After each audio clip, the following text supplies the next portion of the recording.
तो नेक्स्ट है trial of warrant cases bye magistrate.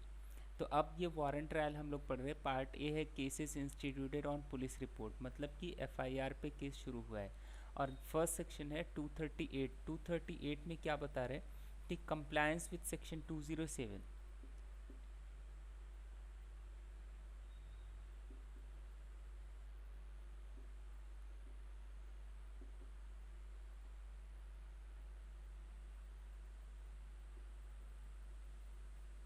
ठीक, कंप्लायंस विद सेक्शन 207।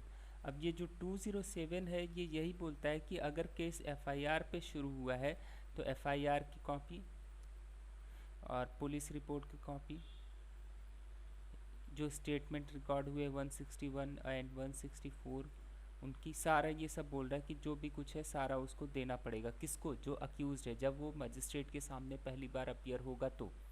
और भी बहुत सारी चीज़ें, तो वो सारी चीज़ें वो कॉपीज़ देंगे। 208 बोलता है कि अगर कंप्लेन पे केस शुरू हुआ है तो कंप्लेंट की कॉपी, स्टेटमेंट जो हुआ है रिकॉर्ड उसकी कॉपी, और वो सभी कॉपी उस अक्यूज़ को दिया जाएगा जब वो अपीयर होगा तो यहाँ पे ये केस जो है किस पे शुरू हुआ है? इंस्टीट्यूटेड ऑन पुलिस रिपोर्ट, मतलब एफआईआर पे। तो किसका कंप्लायंस होगा? 207 का कंप्लायंस होगा। तो यहाँ पे 238 में क्या बोल रहे हैं? When in any warrant case instituted on police report the case the accused appears or is brought before magistrate at the commencement of the trial, the magistrate shall satisfy himself that he has complied with the provisions of section 207। तो जब भी कोई person accused जो है magistrate के सामने appear होगा तो मजिस्ट्रेट सबसे पहले इस बात को इंश्योर करेंगे कि सेक्शन 207 का कंप्लायंस हो गया है। मतलब कि सबसे पहले वो सभी कॉपीज़ एफआईआर और पुलिस रिपोर्ट और स्टेटमेंट्स वगैरह और जो भी कुछ है उससे रिलेटेड वो सभी कॉपीज़ उसको दी जाएंगी। नेक्स्ट है when accused shall be discharge. तो वो सभी उसको दिया गया। अब 239 बोल रहा है कि कब जो अक्यूज़ड है उसको डिस्चार्ज किया जाएगा। तो 239 इज सेम एज सेक्शन 227। 227 में सेशन के यहाँ जब प्रोसीडिंग स्टार्ट हो रही थी तो उनको पावर था डिस्चार्ज करने का। 239 में मजिस्ट्रेट के यहाँ डिस्चार्ज की प्रोसीडिंग है। तो यहाँ पे क्या बोल रहे हैं? When accused shall be discharge, कब अक्यूज को डिस्चार्ज किया जाएगा? तो 239 ये बोल रहे हैं कि if upon considering the police report and documents sent with it under section 173 and making such examination if any of the accused as magistrate thinks necessary, and after giving the prosecution and accused an opportunity of being heard, the magistrate considers the charge against the accused to be groundless, he shall discharge the accused and record his reasons for so doing। तो इसमें क्या बोल रहे हैं?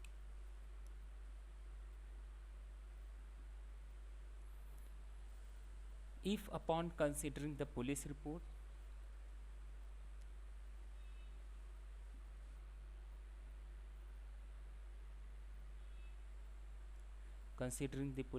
if any of the accused as magistrate thinks necessary, and after giving the prosecution and accused an opportunity of being heard।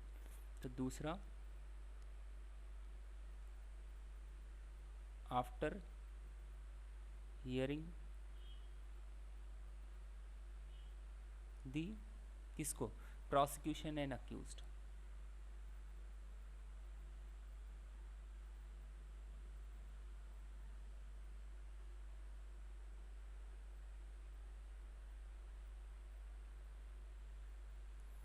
क्या कर रहे हैं? द मजिस्ट्रेट कंसीडर्स, ये दोनों करने के बाद क्या कर रहे हैं? Magistrate considers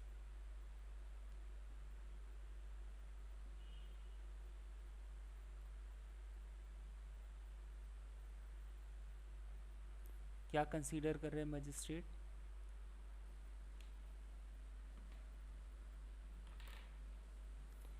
charge against accuse to be groundless.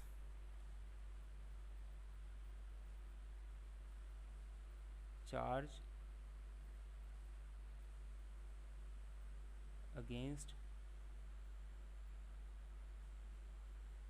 Accused क्या है? To be groundless.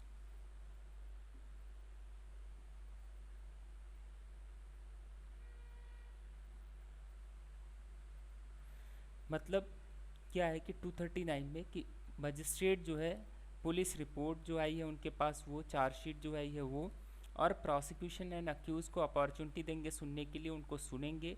उसके बाद अगर इन दोनों को, पुलिस रिपोर्ट देखने के बाद और मजिस्ट्रेट जो है इनको दोनों को सुनने के लिए अपॉर्चुनिटी देते हैं और उनको सुनते हैं, उसके बाद मजिस्ट्रेट का ओपिनियन अगर आता है, क्या आता है कि जो आरोप उसके ऊपर लगाए गए हैं उस अक्यूज़ड के ऊपर वो ग्राउंडलेस है, तब वो मजिस्ट्रेट क्या करेंगे, उसको, उस अक्यूज़ड को डिस्चार्ज कर देंगे।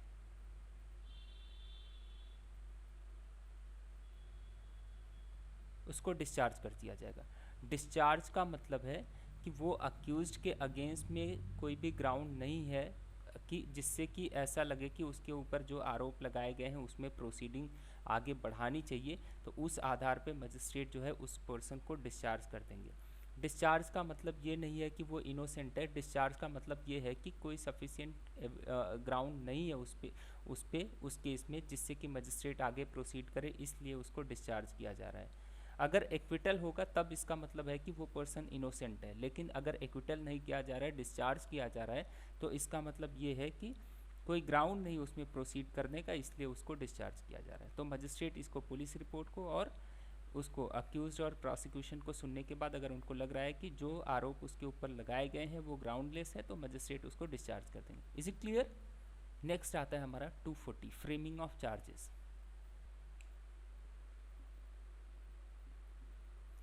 240 में क्या बोले, framing of charges. If upon consideration, examination, if any, and hearing the magistrate is of opinion that there is ground for presuming that accused has committed an offence triable under this chapter, which such magistrate is competent to try and which in his opinion could be adequately punished by him, shall frame in writing a charge against the accused, and subsection 2, the charge shall be read and explained to the accused and shall be asked whether he pleads guilty of the offence charged or claims to be tried। तो वहाँ पे क्या था, groundless था जो भी आरोप उसके ऊपर लगाए गए थे। क्या मजिस्ट्रेट को ऐसा लगा, किसके बेसिस पे, कि वो पुलिस रिपोर्ट और स्टेटमेंट्स को। अब यहाँ 240 में क्या बोल रहे हैं, सॉरी,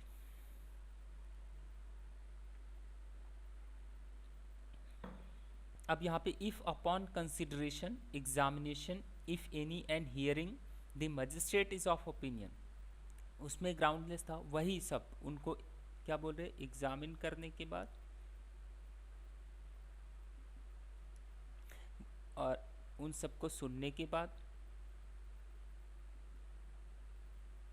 मजिस्ट्रेट को क्या लग रहा है कि there is ground for presuming that accused has committed an offence.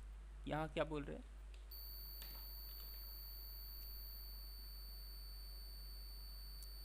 There is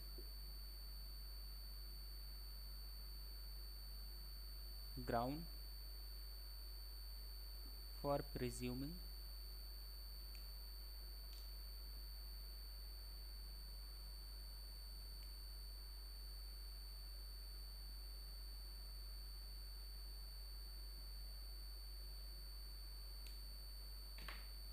that,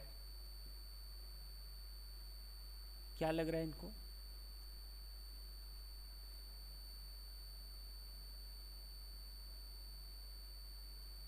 accused has committed an offense।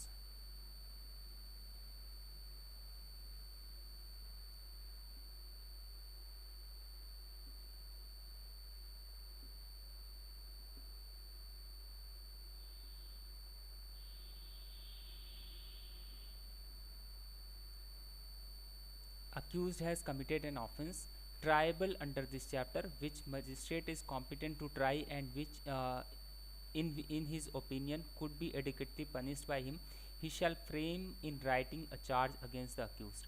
तो यहाँ पे क्या है कि उनको एग्जामिन किया और जो भी उनके पास है वो सभी अक्यूज्ड वगैरह, और उनको सुना और जो भी पुलिस रिपोर्ट आई थी वो सब देखा होगा। उसके बेसिस पे उनको क्या लग रहा है, there is ground for presuming. Presumption means कि, प्रिज्यूम मीन्स कि assumption based on something, some evidence. तो इन सब के बेसिस पे वो जो प्रिज्यूम कर रहे हैं, अगर एज्यूम कर रहे हैं आप तो एजम्पशन मीन्स कि based on nothing, presume means कि बेस्ड ऑन समथिंग आप कुछ उसको कंक्लूजन निकाल रहे हो। तो ये प्रिजम्पशन किसके बेसिस पे, एग्जामिनेशन एंड हियरिंग के बेसिस पे आप प्रिजम्पशन निकाल रहे हो कि वो जो अक्यूज्ड है उसने ऑफेंस कमिट किया है, ये आपका कंक्लूजन निकलता है इसके बेसिस पे। और तब उसके बाद क्या है, और जो ऑफेंस उसने कमिट किया है वो ट्राइबल है, which magistrate is competent to try, मतलब उसके ट्रायल के लिए मजिस्ट्रेट कॉम्पिटेंट है कि उन्हीं के यहाँ ट्रायल चलेगा, और वो एडिकेटली पनिश भी कर सकते हैं। जो पनिशमेंट ट्रायल जब कंक्लूड होगा तो जितनी उसमें पनिशमेंट होगी उतना पनिशमेंट देने के लिए वो सफिशिएंट है, उनके पास पावर है, उतना जुरिस्डिक्शन है कि वो उसको पनिश भी कर पाएंगे। जब कंक्लूजन होगा ट्रायल का, उनको लग रहा है कि जैसे अगर मजिस्ट्रेट ऑफ फर्स्ट क्लास है तो उनको 3 साल की पनिशमेंट देने की पावर है, तो उनको है कि पता है कि जब ये ट्रायल कंक्लूड होगा तो इसको 2 साल की पनिशमेंट दी जाएगी, और 2 साल तो हम तो 3 साल दे सकते हैं, तो ठीक है हमारे यहाँ ट्रायल चलेगा। तो उनको उसको जो ऑफेंस कमिट किया है उसको देखते हैं, और उनको है कि मेरे यहाँ ही ट्रायल चलेगा, मैं कॉम्पिटेंट मजिस्ट्रेट हूँ, इसका ट्रायल मेरे ही यहाँ चलेगा और मैं उसको पनिश भी कर सकता हूँ। तब वो क्या करेंगे, शैल फ्रेम, क्या फ्रेम करेंगे, चार्ज इन राइटिंग। तब वो राइटिंग में चार्जेस फ्रेम करेंगे। तो 240 में क्या है, if upon such consideration examination if any and hearing the magistrate is of opinion that there is ground for presuming that accused has committed an offence triable under this chapter which such magistrate is competent to try and which in his opinion could be adequately punished by him shall frame in writing charge against the accused। is it clear? इतना समझ आया? तो examine करने, hearing उनको सुनने के बाद magistrate को लग रहा है कि there is ground for presuming, there is some ground, कि कुछ ऐसे ग्राउंड है जिसके बेसिस पे हम इस बात का अनुमान लगा सकते हैं कि उस अक्यूज ने ऑफेंस कमिट किया है और वो उसका ट्रायल मेरे यहाँ ही चलेगा और उसको मैं एडिकेटली पनिश भी कर सकता हूँ। तब मजिस्ट्रेट जो है चार्जेस राइटिंग में फ्रेम करेंगे उसके अगेंस्ट में, उस अक्यूज के। Is it clear?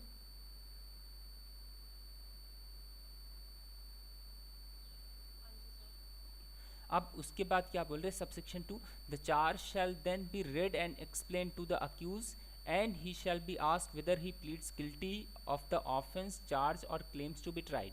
तो अब उसके बाद जब ये चार्जेस फ्रेम किए जाएंगे,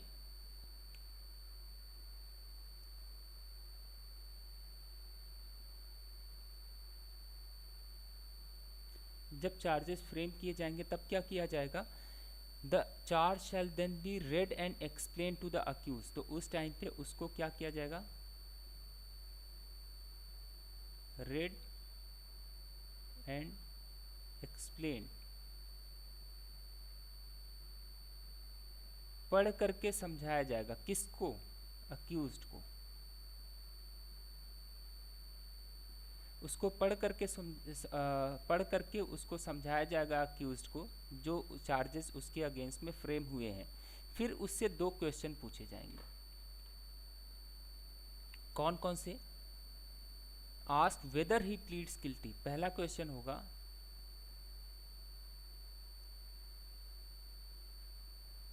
weather he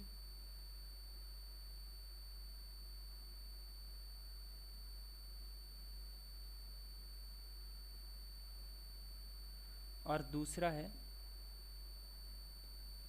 of the offence charge और क्लेम्स टू बी ट्राइड, दूसरा है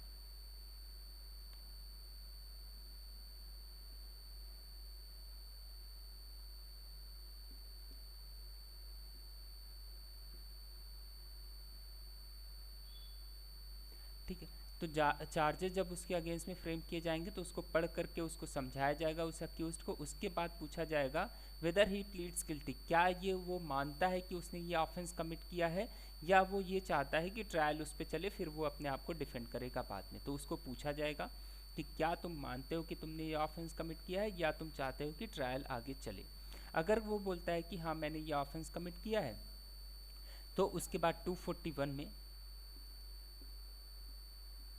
241 क्या बोल रहा है, conviction on plea of guilty, if accused pleads guilty the magistrate shall record the plea and may in his discretion convict him thereon। तो 241 में बोल रहे हैं कि अगर पहला वाला ऑप्शन पे वो टिक करता है, वो बोलता है कि हाँ उसने ये ऑफेंस कमिट किया है, तो मजिस्ट्रेट के पास ये डिस्क्रिशनरी पावर है कि वो उसको जो है उस पर कन्विक्ट कर सकते हैं। तो the magistrate shall record the plea and may in his discretion convict him. तो जो भी प्ली उसने जो भी बताया है उसको रिकॉर्ड करेंगे। मजिस्ट्रेट शैल रिकॉर्ड, क्या रिकॉर्ड करेंगे? द प्ली, और उसके बाद उनके पास क्या है? Discretionary power, may in his discretion convict him thereon, और उस पे जो है उस अक्यूज्ड को कन्विक्ट कर देते हैं।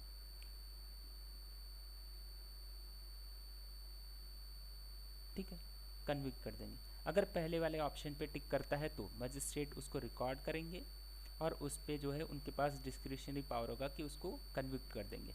लेकिन अगर वो बोलता है, क्या क्लेम करता है कि नहीं ट्रायल चले और फिर मैं उसमें जो है अपने आप को डिफेंड करूंगा, मैं ये नहीं मानूंगा, तो फिर ट्रायल वहाँ से फिर आगे बढ़ेगा, प्रोसीडिंग फिर आगे बढ़ेगी।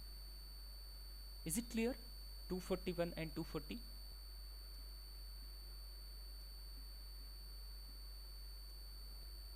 नेक्स्ट हमारा 242 सबसेक्शन 1। इसमें क्या बोल रहे हैं? If the accused refuses to plead और डज नॉट प्लीड और claims to be tried, magistrate does not convict the accuse under section, और the magistrate does not convict the accused under section 241, magistrate shall fix date for examination of witness। तो यहाँ पे क्या बोल रहे हैं? Subsection 1 क्या बोल रहे हैं? If the accuse refuses to plead guilty, मतलब कि वो ऑप्शन सेकंड पे टिक करता है, बोलता है कि मैं ट्रायल मेरा चले, he claims to be tried, वो बोलता है कि ट्रायल चले, मैं उस पर अपने आप को डिफेंड करूँगा। तो उस कंडीशन में तो यहाँ पे क्या है कि if accuse refuses to plead,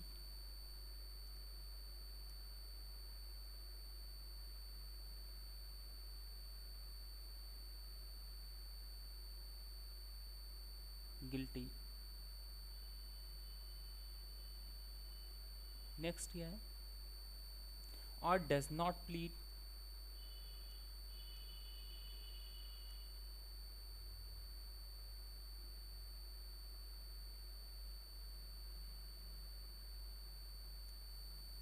और क्लेम्स टू बी ट्राइड,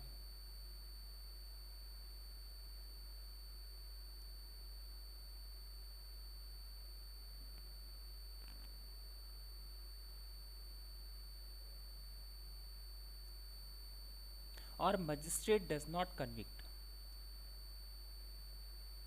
उनके पास डिस्क्रिशनरी पावर है ना, उनको कुछ लगा कि नहीं करना चाहिए तो नहीं करेंगे। मजिस्ट्रेट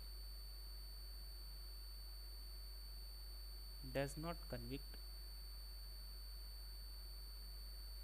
अगर ये सभी हो जाता है तब क्या होगा? Magistrate, the magistrate shall fix, अगर ये सभी वो रिफ्यूज़ करता है और गिल्टी प्लीड नहीं करता है, या बोलता है ट्रायल चले, या मजिस्ट्रेट उसको कन्विक्ट नहीं करते हैं, ये सभी सिचुएशन आती है, तब क्या करेंगे? Magistrate shall fix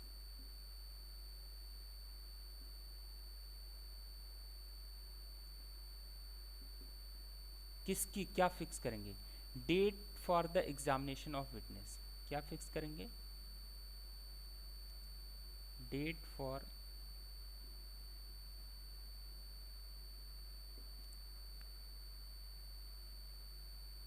examination of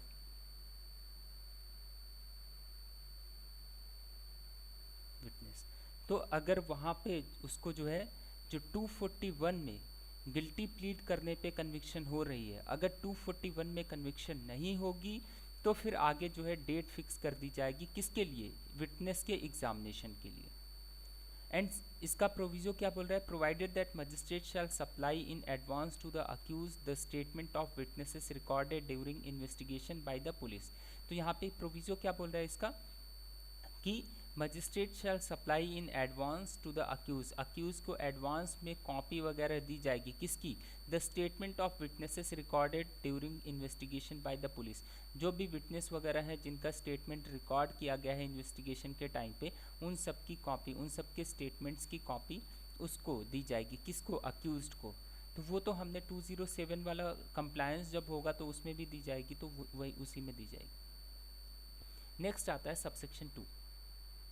subsection 2 ये बोलता है कि magistrate may on the application of the prosecution issue a summons to any of its witnesses directing him to attend और प्रोड्यूस एनी डॉक्यूमेंट और अदर थिंग। यहाँ पे क्या बोल रहे हैं, magistrate may on the application of the prosecution, जो prosecution है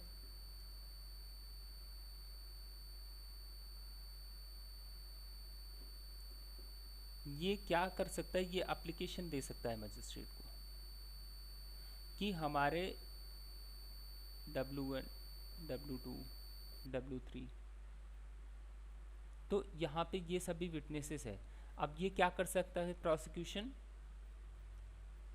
मजिस्ट्रेट को एप्लीकेशन देगा। किस लिए एप्लीकेशन देगा, issue summons to any of its witnesses directing him to attend or to produce any document or other thing, कि ये application देगा मजिस्ट्रेट को कि ये जो इतने विटनेसेस हैं इनमें से किसी को भी वो बोल सकता है एप्लीकेशन दे करके कि इनको सम्मन भेज करके इनको पर्सनली अपीयर होने के लिए या इनको कोई डॉक्यूमेंट प्रोड्यूस करने के लिए बुलाया जाना चाहिए कोर्ट में। इस बात के लिए प्रोसिक्यूशन जो है एप्लीकेशन मजिस्ट्रेट को दे सकता है। इज इट क्लियर यहाँ तक सबसेक्शन 1 एंड 2? नेक्स्ट है सबसेक्शन 3। इसमें क्या बोल रहे हैं, on the date so fixed magistrate shall proceed to take all such evidence as may be produce in support of the prosecution and इसका proviso provided that magistrate may permit the cross examination of any witness to be deferred until any other examination of witnesses have been examine और recall any witness for further cross examination. तो यहाँ पे जो हम लोगों ने 231 पढ़ा था वहाँ सेशन ट्रायल, वही यहाँ पे सबसेक्शन 3 एंड इसका प्रोविजो है। एक बार देख लीजिए 231।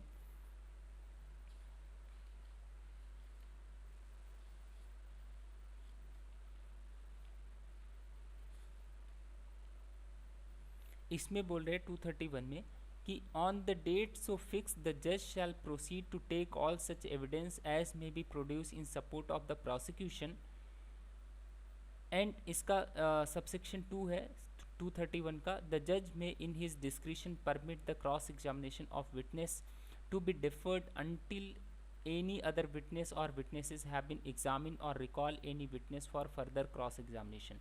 तो यहाँ पे जो 137 ऑफ इंडियन एविडेंस एक्ट है उसमें आप देखिए तो उसमें बताया गया कि जो पर्सन है जिसका विटनेस है वो जब बुलाएगा और उसको जब एग्जामिन करेगा उस विटनेस को तो उसको बोलेंगे एग्जामिनेशन इन चीफ, एंड जब अपोजिट पार्टी अपोजिट काउंसिल उसको क्रॉस करेंगे तो उसको बोलेंगे क्रॉस एग्जामिनेशन, एंड जब जिन्होंने बुलाया है फिर से उस क्रॉस एग्जामिनेशन को जब एक्सप्लेन करेंगे तो उसको बोलेंगे री एग्जामिनेशन।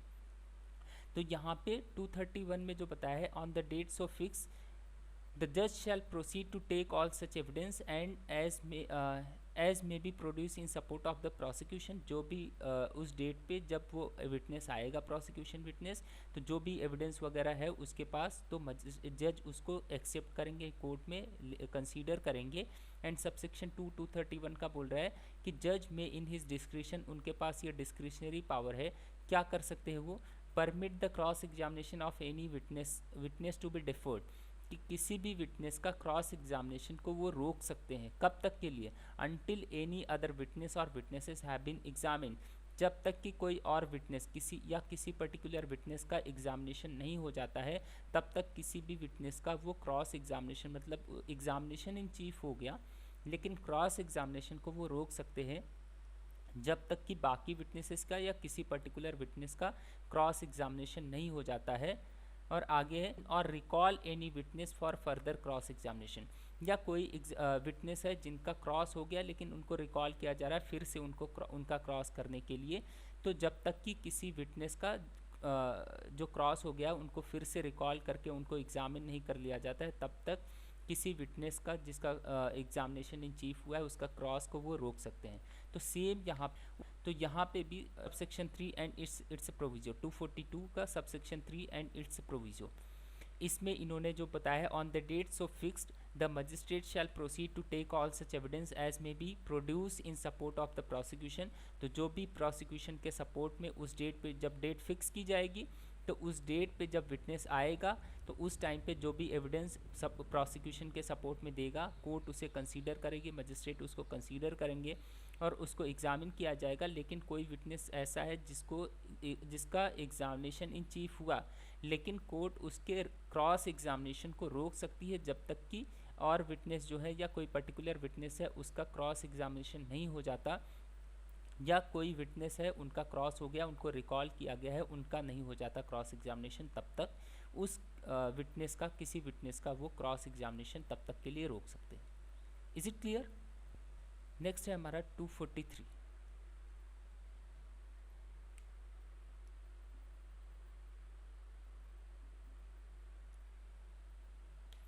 243 में क्या बोल हाँ, इसमें क्या बोल रहे हैं, एविडेंस फॉर डिफेंस।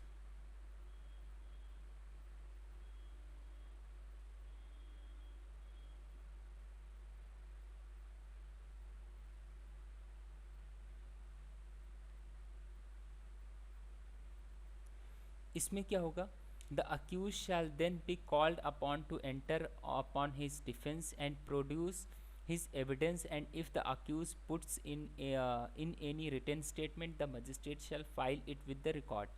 तो यहाँ पे क्या बोल रहे हैं कि प्रोसिक्यूशन विटनेस को एग्जामिन किया गया, उसके बाद accuse shall then be called upon to enter upon his defence. अब जो अक्यूज्ड है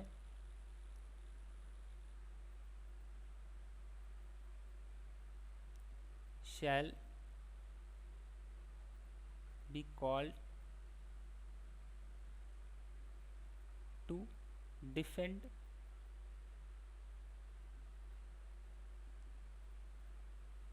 himself, और उस टाइम पे जो भी वो रिकॉर्ड सबमिट करेगा एंड प्रोड्यूस हिज एविडेंस, जो भी एविडेंस प्रोड्यूस करेगा at that time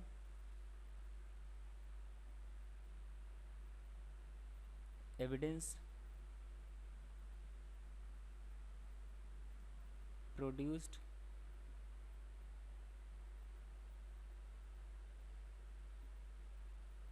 by the accused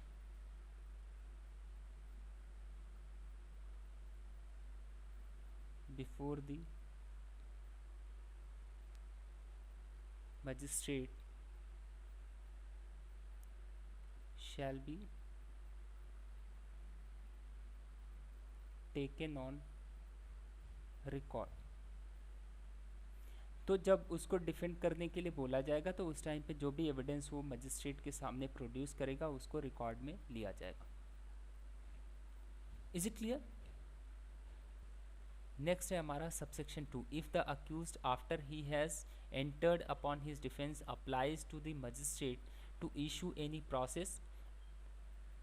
हाँ, एंड उस टाइम पे जब वो डिफेंड करेगा अपने enter upon his defence and produce his evidence, और if accuse puts any written statement, या फिर जो अक्यूज्ड है कोई अपना रिटन स्टेटमेंट मतलब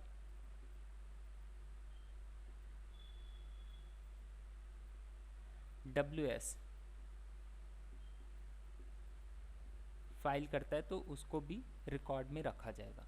अब आता है subsection 2। If the accuse after he has entered upon his defence applies to magistrate to issue any process for compelling attendance of any witness for the purpose of examination or cross examination or the production of any document or thing, the magistrate shall issue such process unless he considers that such application should be refused on the ground that it is made for the purpose of vexation or delay or for defeating the ends of justice, and such ground shall be recorded by him in writing।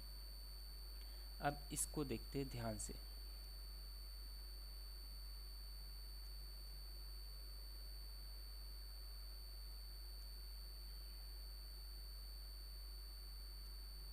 जब उसको defend करने के लिए बोला गया, ठीक है, या WS जब वो फाइल किया उसको रिकॉर्ड में रखा गया, लेकिन उसके साथ क्या बोल रहे हैं, if accused after he has entered upon his defence, जब अक्यूज डिफेंड अपने आप को डिफेंड करना शुरू कर रहा है उस टाइम पे मजिस्ट्रेट को एप्लीकेशन दे सकता है।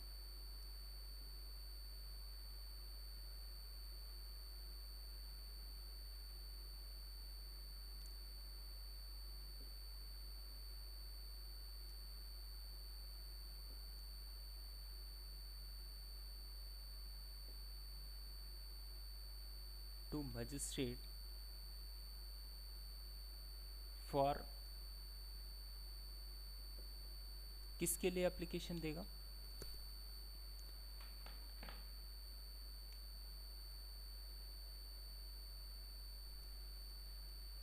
टू लिखते, किसके लिए? इशू एनी प्रोसेस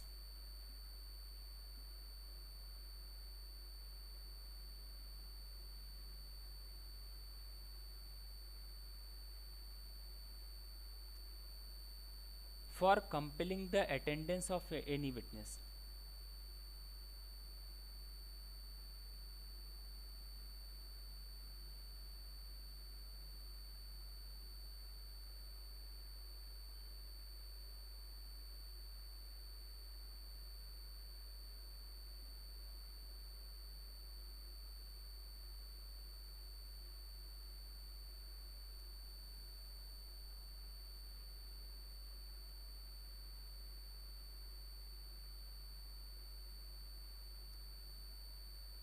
विटनेस किसके लिए? For purpose of examination or cross examination.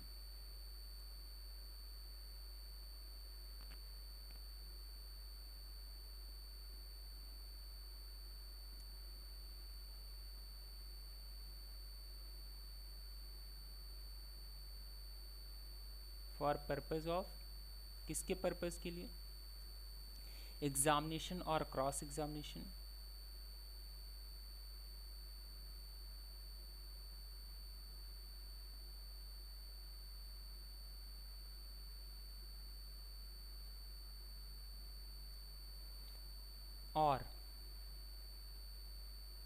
और किसके लिए? प्रोडक्शन ऑफ एनी डॉक्यूमेंट और अदर थिंग।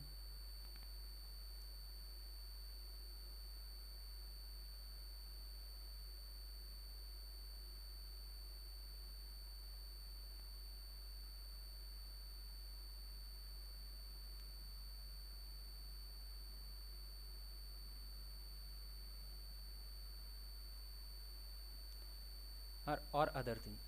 तो magistrate shall issue such process, तब ये सब जैसे हुआ, तो इन सब को ध्यान में रखते हुए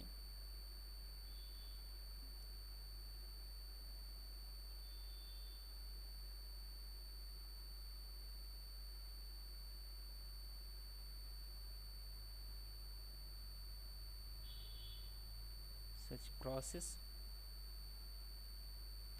लेकिन साथ में एक वर्ड क्या जोड़ दिया है इन्होंने? Unless.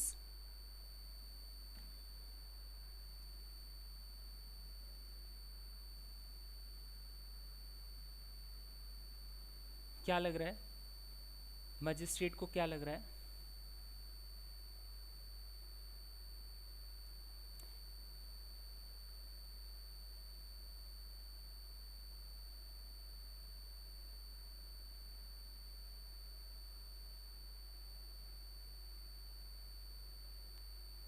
Magistrate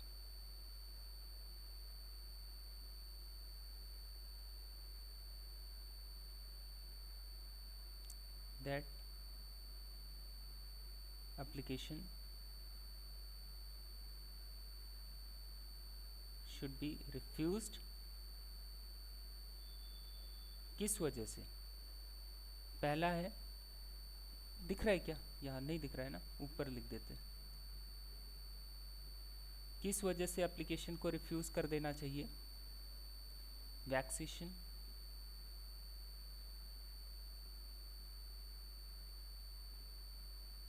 second delay, and third है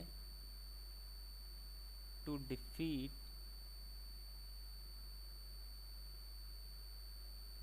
एंड्स ऑफ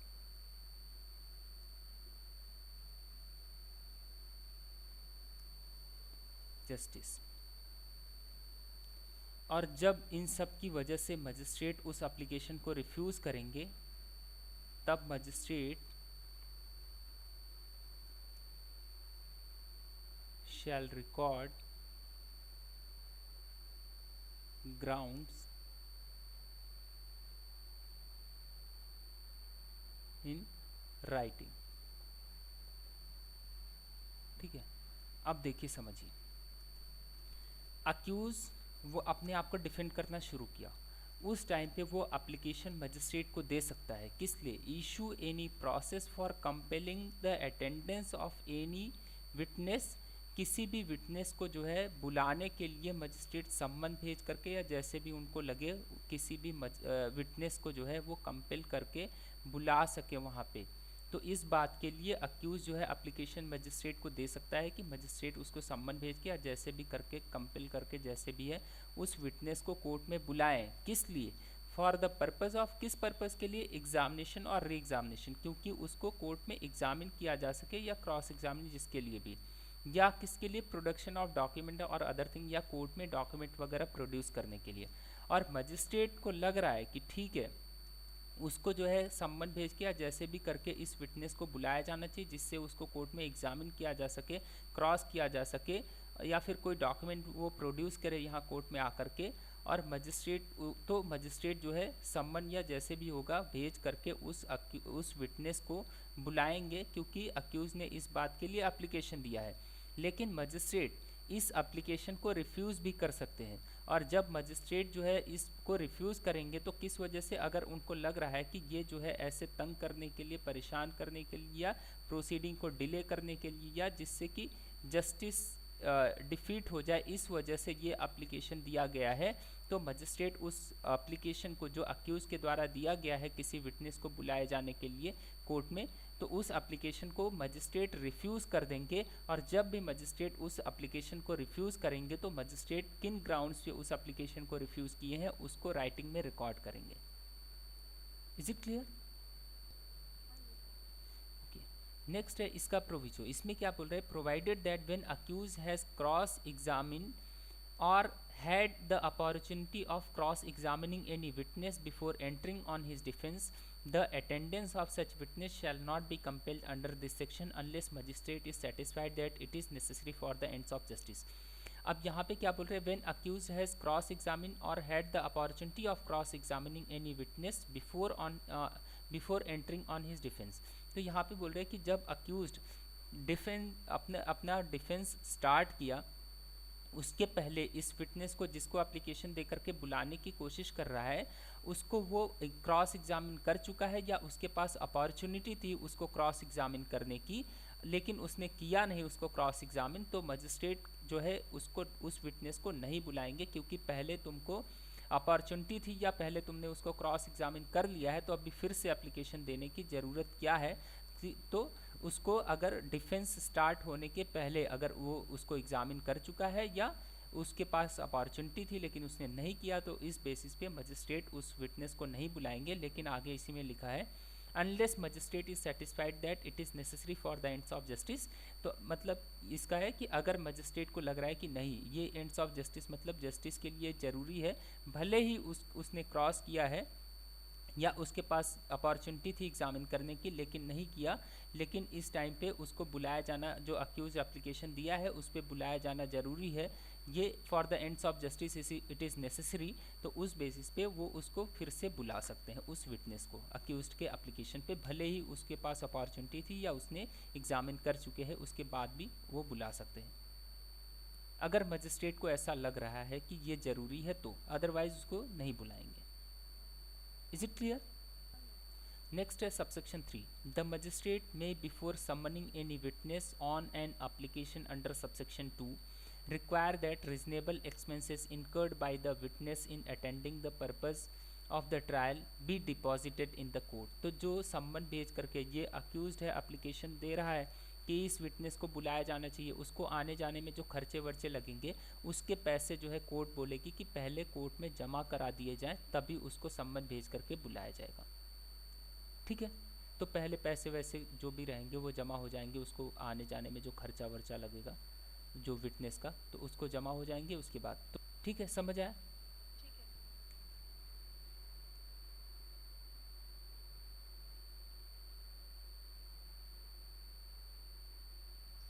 हाँ मैं हाँ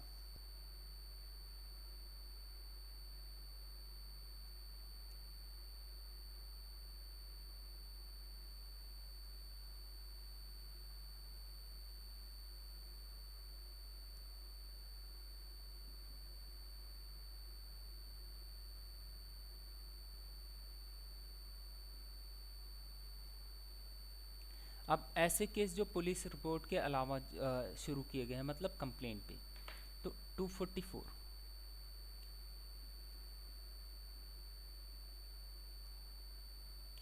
इसमें क्या होगा, when in any warrant case instituted otherwise than on a police report the accused appears or is brought before magistrate shall proceed to hear the prosecution and take all such evidence as may be produced in support of the prosecution. And subsection 2, magistrate may on the application of the prosecution issue a summons to any of its witnesses directing him to attend or to produce any document or other thing. तो इसमें क्या है कि when in any warrant case instituted than on police report, तो जब case शुरू हुआ police report के अलावा जिस पे भी, तो यहाँ पे क्या होगा, अक्यूज अपीयर्स और is brought before magistrate shall proceed to hear prosecution. जब अक्यूज्ड अपीयर्स और इज brought before मजिस्ट्रेट, तब मजिस्ट्रेट क्या करेंगे, मजिस्ट्रेट शैल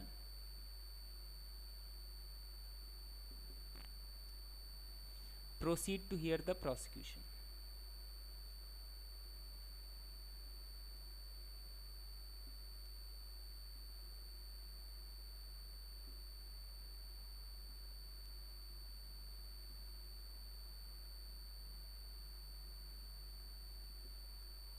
प्रोसिक्यूशन को सुनेंगे और क्या करेंगे, and take all such evidence as may be produce in support of the prosecution, and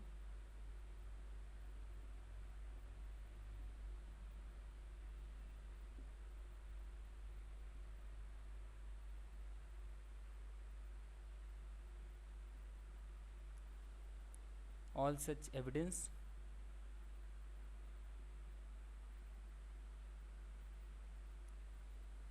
produce in support of the prosecution।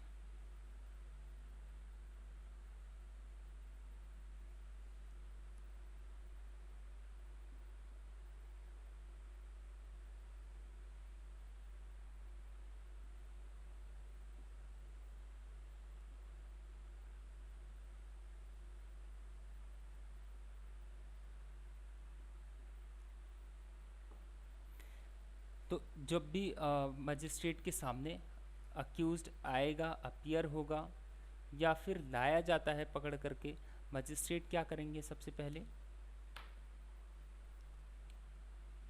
Here the prosecution, और जो भी एविडेंस प्रोड्यूस किया जाएगा प्रोसिक्यूशन की साइड से उसको कंसीडर करेंगे। Take all such evidence produce in support of prosecution, तो जो भी एविडेंस दिया जाएगा उसको कंसीडर करेंगे, सुनेंगे प्रोसिक्यूशन को। और उसको अब नेक्स्ट क्या है, subsection 2, the magistrate may on the application of the prosecution issue summons to any of its witnesses directing him to attend to और टू प्रोड्यूस एनी डॉक्यूमेंट और अदर थिंग। अब यहाँ पे क्या है इसका सबसेक्शन 2 कि जो प्रोसिक्यूशन है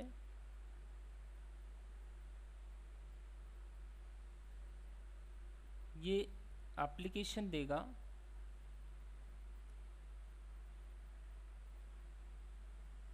एप्लीकेशन टू मजिस्ट्रेट, किसके लिए देगा,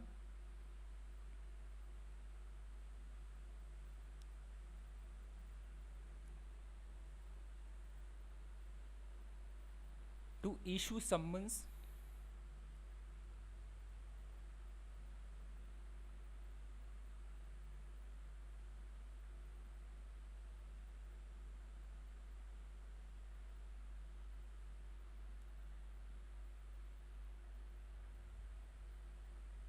किस लिए सम्मन इशू किया जाए, to any it's witness,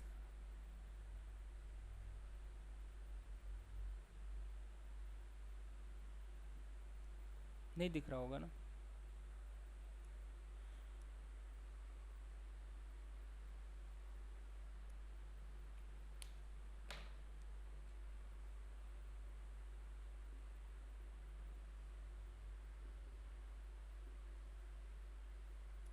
witness को, डायरेक्टिंग हिम टू अटेंड। अब ये विटनेस को जो सम्मन इशू किया जाएगा,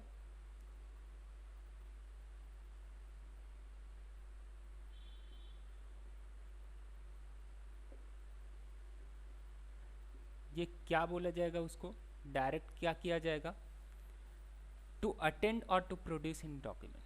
पहला to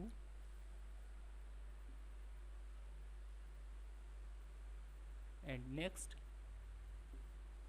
to produce any document. तो अब देखिए यहाँ पे क्या बोल रहे हैं, जब अक्यूज्ड मजिस्ट्रेट के सामने अपियर हो, कौन सा case instituted otherwise than on police report, मतलब कि पुलिस रिपोर्ट के अलावा दूसरे उस पर केस शुरू होता है, तो मतलब उस पर कंप्लेंट पे अगर होगा तो जब मजिस्ट्रेट के सामने अपियर होगा या फिर पकड़ करके लाया जाएगा, तो मजिस्ट्रेट क्या करेंगे, magistrate shall proceed to hear the prosecution, prosecution को सुनेंगे और प्रोसिक्यूशन ने जो भी एविडेंस वगैरह दिया है उसको कंसीडर करेंगे, and take all such evidence produce in support of prosecution, prosecution के सपोर्ट में जो भी एविडेंस दिए जाएंगे उनको कंसीडर करेंगे। एंड प्रोसिक्यूशन जो है अप्लीकेशन दे सकता है मजिस्ट्रेट को, किसके लिए, कि वो सम्मन इशू करें, क्या, किसको बुलाने के लिए, विटनेसेस को, किसी विटनेस को बुलाने के लिए, किस क्या उसको किस बात के लिए विटनेस को सम्मन इशू करेंगे, कि वो कोर्ट में आए, अपियर हो, या फिर कोई डॉक्यूमेंट है उसको कोर्ट में प्रोड्यूस करे, इसके लिए वो किसी विटनेस को सम्मन इशू करके बुलाएं मजिस्ट्रेट। इसके लिए जो है जो प्रोसिक्यूशन है वो एप्लीकेशन मजिस्ट्रेट को दे सकते हैं। Is it clear? 244 समझ आया?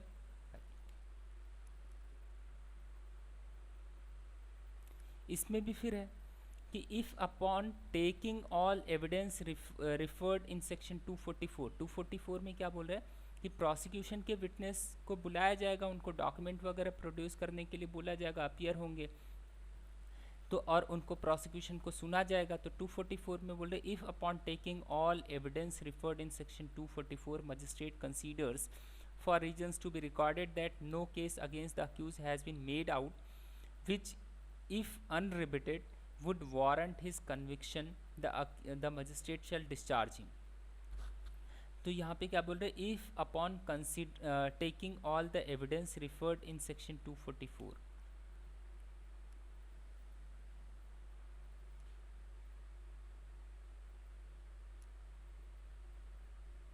upon taking all evidence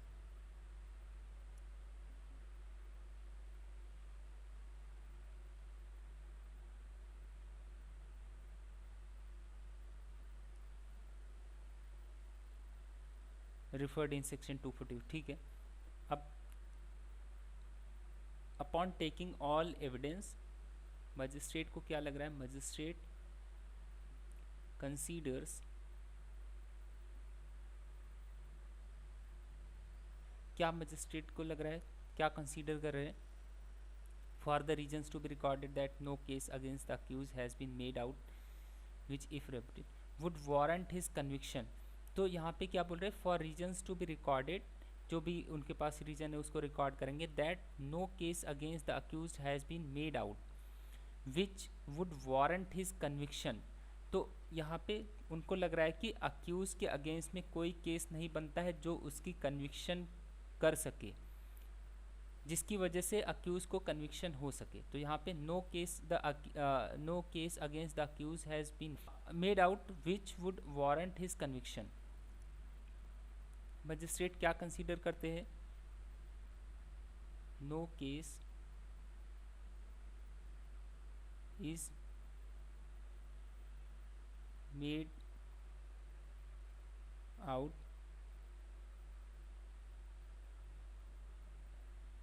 against the accused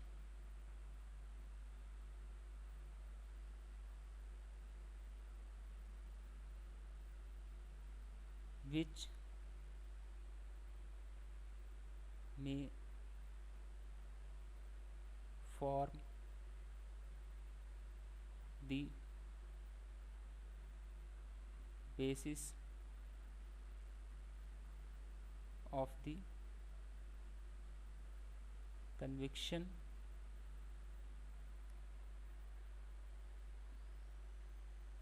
of the accused। तो अब क्या लग रहा है, देखिए जो भी एविडेंस वगैरह 244 में दिए गए, मजिस्ट्रेट उनको देखने के बाद कंसीडर करते हैं कि कोई भी केस अक्यूज के अगेंस्ट में नहीं बनता है जिसके बेसिस पे उसको कन्विक्शन हो सके, तब मजिस्ट्रेट क्या करेंगे, उस अक्यूज को डिस्चार्ज।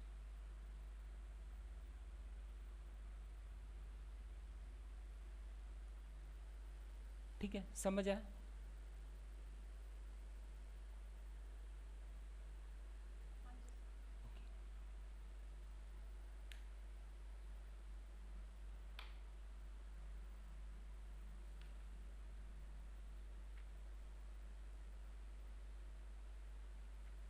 लेकिन जब ये ऐसा करेंगे तो अपना रीज़न रिकॉर्ड करेंगे कि क्यों ऐसा उनको लग रहा है कि कोई भी केस नहीं बन रहा है उस अक्यूज के अगेंस्ट में। ठीक है,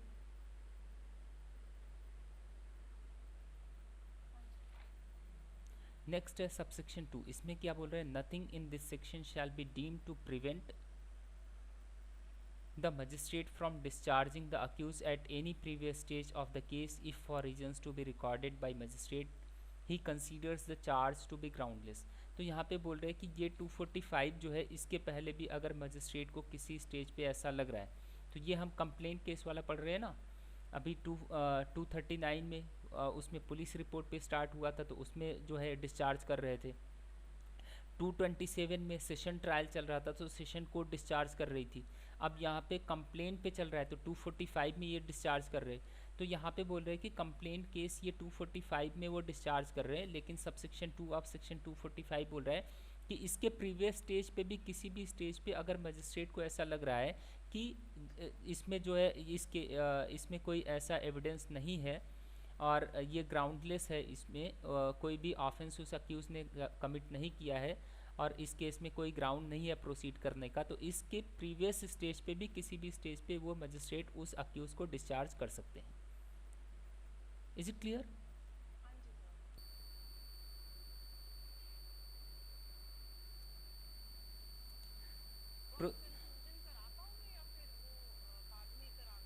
कंक्लूजन तो बाद में करवाएंगे, 247 तक करा देते हैं।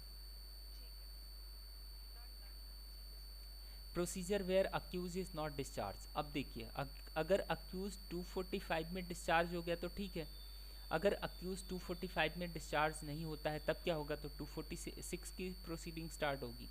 इसमें क्या है, if when such evidence has been taken or at any previous stage of the case magistrate is of opinion that there is ground for presuming that accused has committed an offence triable under this chapter, which such magistrate is competent to try and which in his opinion could be adequately punished by him, he shall frame in writing a charge against the accused। तो यहाँ पे क्या बोल रहे हैं, if when such magistrate such evidence has been taken or at any previous stage of the case magistrate is opinion that there is ground for presuming that accused has committed an offence। तो यहाँ पे क्या बोल रहे हैं, after taking evidence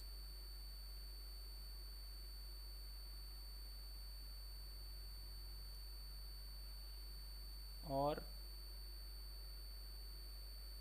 at any previous, तो एक तो ये, एक तो ये, any previous स्टेज, क्या बोले, मजिस्ट्रेट को लग रहा है, magistrate presumes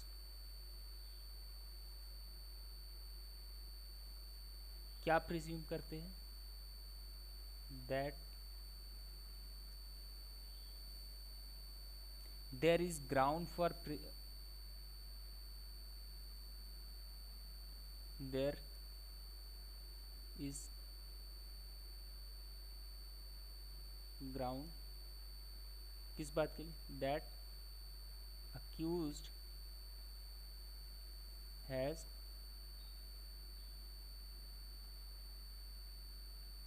committed the offense। तब बोल रहे फिर क्या होगा, और मजिस्ट्रेट को लग रहा है कि ये ऑफेंस जो कमिट हुआ है वो उसका ट्रायल उनके यहाँ चलेगा, उसके लिए वो कॉम्पिटेंट है,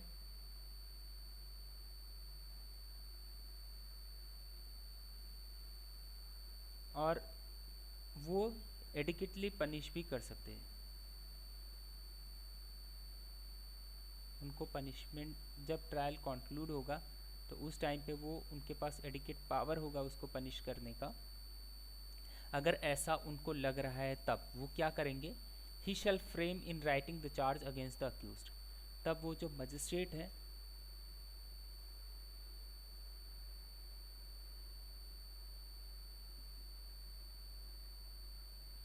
magistrate shall frame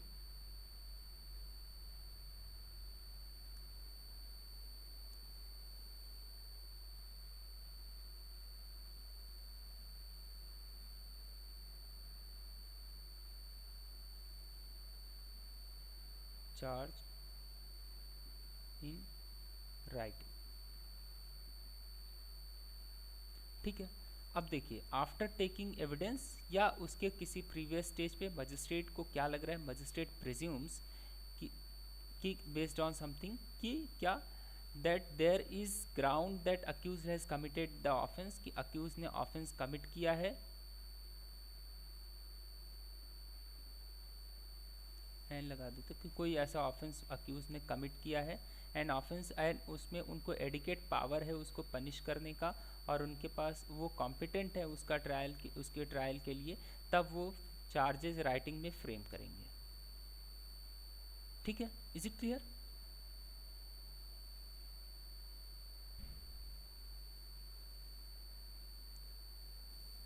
hello ma'am, समझ आया? ओके, अब आता है सबसेक्शन 2। सबसेक्शन 2 क्या बोल रहा है, the charge shall then be read and explained to the accused and shall be asked whether he pleads guilty or has any defense to make। तो उसको फिर चार्जेस जब फ्रेम किए जाएंगे तो उसको पढ़ करके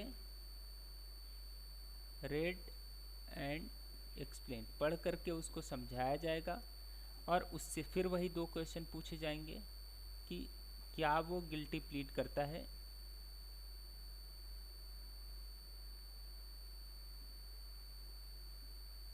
और वो अपने आप को डिफेंड करेगा।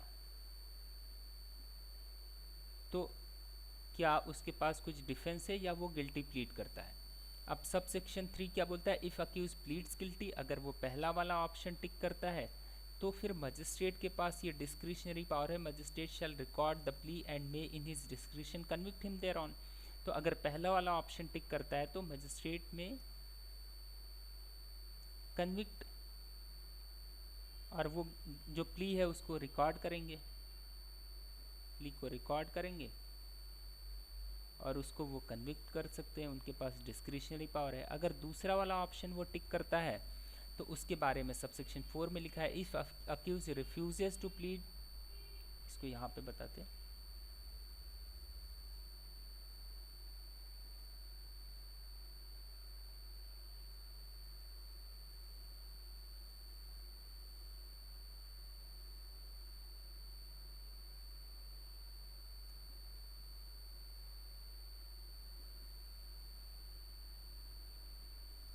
तो अगर दूसरा वाला ऑप्शन टिक करता है, वो बोलता है कि नहीं मैं अपने आप को डिफेंड करूंगा, मैं गिल्टी प्लीड नहीं करूंगा, मैं नहीं मानूंगा कि मैंने ये ऑफेंस कमिट किया है। तो if the accuse refuses to plead और डज नॉट प्लीड और क्लेम्स टू बी ट्राइड और if accuse is not convicted, तो मतलब यहाँ पे क्या है, इफ़ अक्यूज रिफ्यूजेस, अगर वो रिफ्यूज़ करता है या does not plead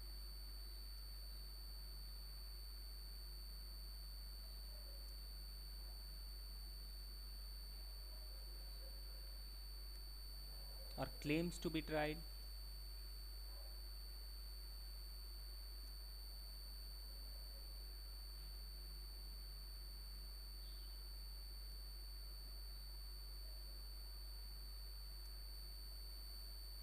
or if the accused is not convicted.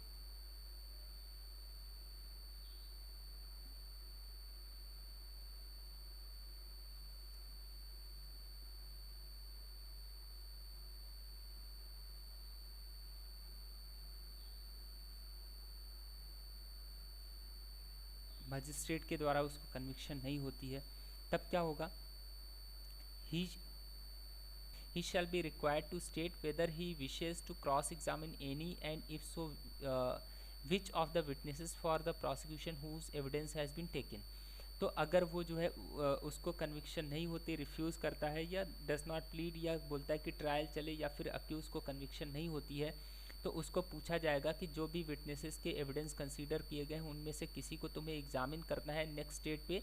तो अगर किसी को एग्जामिन करना है तो किसको एग्जामिन करना है वो बता सकता है, और मजिस्ट्रेट जो है उसको फिर आगे की डेट उसमें फिक्स करेंगे। Is it clear? नेक्स्ट है subsection 5, if he says he does so wish, the witnesses named by him shall be recalled and after cross examination and re examination if any they shell be discharge. तो यहाँ पे बोल रहे हैं कि अगर वो किसी विटनेस को बोलता है कि इस विटनेस को मुझे एग्जामिन करना है, तो नेक्स्ट डेट पे वो विटनेस को बुलाया जाएगा, क्रॉस एग्जामिन किया जाएगा, री एग्जामिनेशन उनका होगा, और उसके बाद उनको फिर छोड़ दिया जाएगा, डिस्चार्ज कर दिया जाएगा। एंड नेक्स्ट है subsection 6, the evidence of any remaining witnesses for the prosecution shall next be taken, and after cross examination and re examination if any they shall also be discharged। तो जो जिन witnesses को accused के wish पे बुलाया गया है, accused ने request किया है कि इनको बुलाया जाना चाहिए, मुझे इनको क्रॉस करना है, तो उनको क्रॉस किया जाएगा, री एग्जामिन किया जाएगा, फिर उनको डिस्चार्ज किया जाएगा। फिर सबसेक्शन 6 बोल रहा है the evidence of any remaining witnesses for the prosecution shall next be taken. तो जो बचे बाकी जो विटनेसेस हैं उनको फिर एग्जामिन किया जाएगा, क्रॉस एग्जामिन किया जाएगा, एंड फिर उनको डिस्चार्ज किया जाएगा। नेक्स्ट है section 247, evidence for defence, the accuse shall be called upon to enter upon his defence, produce his evidence, and provision of section 243 shall apply to the case. तो यहाँ पे बोल रहे हैं कि फिर डिफेंस स्टार्ट होगा, फिर जो अक्यूज है वो अपने आप को डिफेंस करेगा, अपने आप को डिफेंड करेगा, और जो प्रोविजंस सेक्शन 243 में दिए गए हैं वही अप्लीकेबल होंगे जब वो अपने आप को डिफेंड करेगा। तो 243 क्या है? हाँ, evidence for defence, accuse shall be called upon to enter upon his defence and produce his evidence, and if accuse puts any written statement the magistrate shall file with record. तो वो सभी फिर वो रिटर्न स्टेटमेंट वगैरह file करेगा, पहले अपने आप को जो भी एविडेंस वगैरह वो देगा और रिटर्न स्टेटमेंट वगैरह देगा, कोर्ट उसको कंसीडर करेगी। फिर इसको हम करते 4 बजे आना है आपको। हाँ हाँ, एक सेकंड।